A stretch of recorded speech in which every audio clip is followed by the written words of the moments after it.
Début des épreuves physiques et sportives de l'enseignement professionnel et technique. Plus de 16 000 candidats participent à ces épreuves qui vont s'achever le 10 juillet prochain.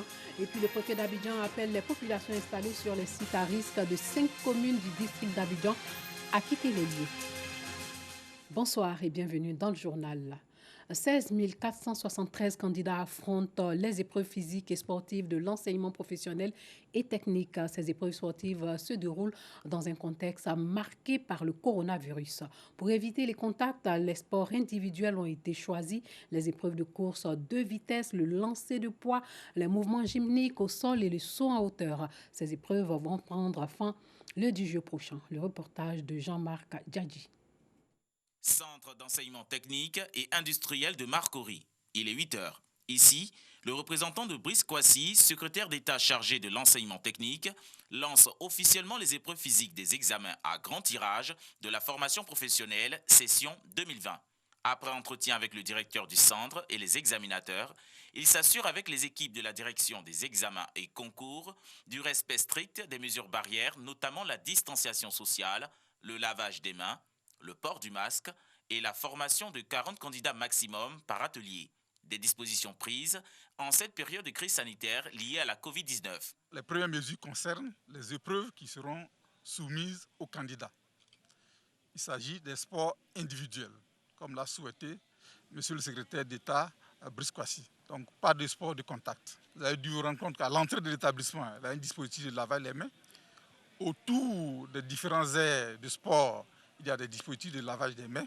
Les candidats portent des masques de protection avant les épreuves, mais pas pendant les épreuves pour qu'il y ait la latitude de s'oxygéner correctement. Les représentations du secrétariat d'État, c'est-à-dire les directions régionales, sont tenues de veiller à ce que cela soit strictement respecté. 16 473 candidats des filières BEP, CAP et BT tertiaire et industriel affrontent ces épreuves physiques dans 52 centres sur toute l'étendue du territoire national. Les épreuves physiques des examens à grand tirage de la formation professionnelle prendront fin le vendredi 10 juillet 2020. Le manioc, troisième aliment riche en calories après le riz, et le maïs est l'un des aliments les plus consommés en Côte d'Ivoire. L'on produit en moyenne plus de 2 millions de tonnes par an.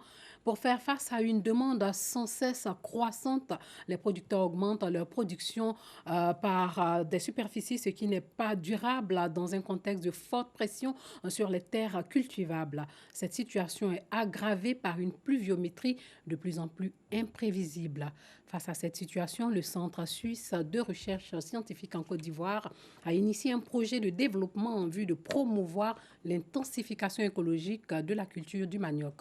Le projet est intitulé « Intensification écologique de la culture du manioc en Côte d'Ivoire, INECO Manioc ». Le Centre suisse de recherche scientifique en Côte d'Ivoire a procédé à la restitution des résultats de ce projet, des résultats jugés satisfaisants. Kwadio Kwame. L'importance du manioc en matière de lutte contre la sécurité alimentaire et contre la pauvreté sont non négligeables. Pratiqué dans des systèmes extensifs peu performants, avec les changements climatiques, la dégradation et l'appauvrissement des terres, l'augmentation de la production résulte essentiellement de l'augmentation des superficies emblavées. Avec une forte pression sur les terres cultivables, situation aggravée par une pluviométrie imprévisible, donc capricieuse. Le FIRCA, dans le cadre du Fonds compétitif pour l'innovation agricole durable, FSIAD, a financé le projet INECO Manioc pour les performances agronomiques, des innovations de gestion durable de la fertilité du sol et des innovations d'optimisation de l'eau de pluie en culture de manioc. 2 ans après la durée de vie du projet, la tenue d'un atelier de restitution des résultats s'impose. On note une révolution dans la production contribuant à impulser la croissance et la production du manioc. On a réussi à multiplier les rendements qui sont estimés à 6 tonnes par hectare en milieu paysan, à 2,5 jusqu'à 16, donc ce qui nous a fait passer de 15 à 96 tonnes par hectare. Une bonne appropriation du projet par les paysans. Au total, 44 projets sont financés depuis 2018 dans l'objectif d'initier un changement notable dans les pratiques culturelles. Le gros souci des producteurs est la mécanisation agricole, la transformation et la commercialisation du manioc. Notre plus grand souhait, c'est que la production du manioc même soit mécanisée pour que vraiment nous puissions nous en sortir comme les producteurs du riz le font. Tous les participants s'accordent à vulgariser les nouvelles techniques reçues dans le cadre du projet INECO Manioc. Les sites à risque visités aujourd'hui par le préfet d'Abidjan, Vincent Taubirier, les flancs de collines, les bassins d'orage et les installations sur les ouvrages de drainage. Une tournée qui a commencé par la commune de Benjéville. Les communes de Cocody, Yopougon, Atekoubé, Plateau et Koumassi ont aussi été visitées. L'idée, sensibiliser les populations en vue de libérer ces zones dangereuses. Le reportage de Clément Boko. Une délégation conduite par le préfet d'Abidjan passe en revue les zones à risque pendant la saison des pluies. Il s'agit des bassins d'orage, des maisons construites sur des flancs de collines et des ouvrages de drainage des eaux de pluie. C'est le cas ici, à Benjerville, où certaines populations se sont installées dans un bassin d'orage. Nous sommes au quartier Paris-Village de Benjerville. Nous avions observé que des populations sont encore installées dans les lits d'eau, dans les canaux, et donc nous avions demandé que ces populations-là puissent sortir de là et trouver refuge chez les voisins qui ont ouvert leurs portes. Cet espace-là recueille un grand débit d'eau qui, si l'on y prend garde, risque de détruire le petit pont qui a été fait et qui conduit à Benjerville. À Cocody, derrière le camp commando d'Akwedo, le constat est le même. Il y a plein de mises en demeure qui ont été servies pour demander à tous ceux qui étaient ici dans les quartiers précaires de bien vouloir libérer les lieux et déguerpir. Il y a eu les inondations, parce que toutes les évacuations que vous voyez là étaient bouchées non seulement de bouteilles, mais d'ordures. Ce qui faisait qu'eux-mêmes, dans les quartiers précaires, s'inondaient. Et en même temps, inondaient les habitants qui étaient à côté. Donc, une fois de plus, on demande aux gens, ne venez pas vous installer de façon anarchique. Il y a des règles et il y a des lois. La délégation s'est ensuite rendue dans la commune de Yopougon et à Tekoubé. Les services de météorologie ont signalé une baisse d'intensité dans les pluies. Mais cette baisse ne doit pas nous amener à baisser la garde. La saison des pluies continue et elle sera suivie d'ici quelques jours de la petite saison. La petite saison ne veut pas dire de petites pluies. Ça veut dire de la pluie sur une petite période, une période courte. Il faudra se rappeler qu'en 2019, tous les dégâts importants et les décès causés par les inondations ont eu lieu dans la petite saison des pluies. Donc cette visite a pour but de voir les endroits difficiles, mais rappeler à nos populations que nous sommes toujours en zone rouge et qu'il faut faire attention, il faut suivre les instructions des autorités. Au plateau, tout comme à Koumassi, le préfet continue la sensibilisation. Occasion pour les élus de faire un plaidoyer pour de meilleures conditions de vie de leurs administrés. Nous demandons bien sûr à l'État de nous aider justement à voir comment ces zones-là peuvent être utilisées, peuvent être aménagées. Tout ça, je crois que c'est un grand plan qu'il faudrait faire, mais en collaboration bien sûr avec la mairie. Dans les jours à venir, des mesures de répression allant au déguerpissement seront appliquées pour préserver les vies humaines, a annoncé le préfet. Préserver des vies humaines, justement, vous vous rappelez, les fortes pluies des semaines dernières avaient coûté la vie à au moins 17 personnes dans la commune d'Aniaman. Depuis lors, plusieurs familles sont sans abri. Leurs maisons ont été détruites au cours des éboulements. Plusieurs personnes leur ont depuis témoigné leur solidarité, parmi elles la communauté musulmane de la Grande Mosquée de Marcory et la communauté musulmane libanaise. Paga Sorokoni. Des kits alimentaires, des kits d'hygiène, des vêtements, des réfrigérateurs, des ventilateurs et des matelas d'une valeur de 10 millions de francs CFA. C'est le don offert aux familles sinistrées d'Aniaman par la communauté musulmane de la Grande Mosquée de Marcory en collaboration avec la communauté musulmane libanaise de la dite commune. Pour les donateurs, il était important de soutenir ces familles victimes des pluies diluviennes du mois de juin. Objectif, essuyer les larmes de ces familles et leur permettre de subvenir à leurs besoins. Nous avons lancé un appel à nos frères, enfin de venir en aide à nos parents sinistrés à Niama. Et l'appel a été répondu. Et nous sommes venus ce soir avec tout ce que nous avons reçu comme don, afin d'apporter cela à nos frères sinistrés à Niama. Nous avons eu aussi le soutien du El Hadj Babili Dambélé, qui a bien voulu donner son patrimoine, avec le cheikh Noureddin de la mosquée d'Aniama, qui a bien voulu mettre à disposition une salle avec qui nous avons en collaboration aménagé, de telle sorte de recevoir dans un premier temps ceux qui n'ont pas eu de point de chute, et ensuite essayer de les encadrer jusqu'à ce qu'ils puissent retrouver, Inch'Allah, un endroit où ils pourront se loger. On ne va pas s'arrêter là, parce que le partage est le message le plus important de toutes les religions. Et l'être humain, sans partager, n'a pas d'importance. Les bénéficiaires ont traduit toute leur reconnaissance aux donateurs. Ils se disent heureux de l'amitié et de la coopération ivoiro-libanaise. Ce geste nous va droit au cœur, comme le dit Saint Louis Oriol.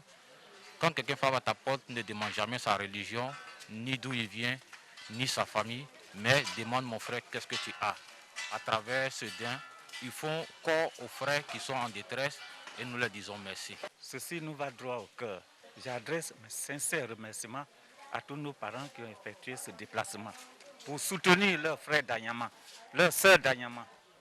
C'est ça la synthèse des religions que nous sommes en train de constater à Anyama. Des prières, des invocations et des bénédictions ont été faites pour le repos de l'âme des personnes décédées au cours de ces inondations, mais aussi pour les personnes blessées. La solidarité, c'est aussi contribuer au rétablissement des malades. Les esthéticiennes de Côte d'Ivoire ont décidé de donner leur sang pour sauver des vies. À leur côté, des bénévoles. L'opération s'est déroulée à la Riviera 2, dans la commune de Cocody. Clément Boko. Opération don de sang ce matin au collège André Malraux de la Riviera 2. Répondant à l'appel de la Fédération des esthéticiennes dynamiques de Côte d'Ivoire, FEDSI, les femmes donnent un peu de leur sang pour sauver des vies. Étant donné que la fréquentation des centres de santé a connu une baisse, les esthéticiennes ne pouvant rester en marge de l'élan de solidarité lancé par les autorités, elles se sont mobilisées pour venir donner leur sang pour sauver des vies. Des bénévoles aussi se sont joints à nous pour cette même cause. À ceux-là, nous leur donnons des cache-nez et des gels hydroalcooliques pour qu'ils continuent toujours à respecter les mesures barrières. Aux côtés des esthéticiennes, des bénévoles venus spontanément faire le geste qui sauve. C'est un geste civique, tout le monde doit le faire pour sauver au moins une vie à quelque part. Voilà, parce que dans ce monde-là, on peut mourir de certaines maladies, mais dire qu'on a perdu la vie pour une histoire de sang, où tout le monde peut donner, ça fait très mal. Voilà, donc voyant tout cela et tout le nombre de personnes qui perdent la vie à cause du sang, alors cela nous motive à venir donner notre sang pour sauver au moins une vie à quelque part dans ce pays. Avec l'action de la FEDSI, une centaine de poches de sang a pu être recueillies selon le Centre national de transfusion sanguine.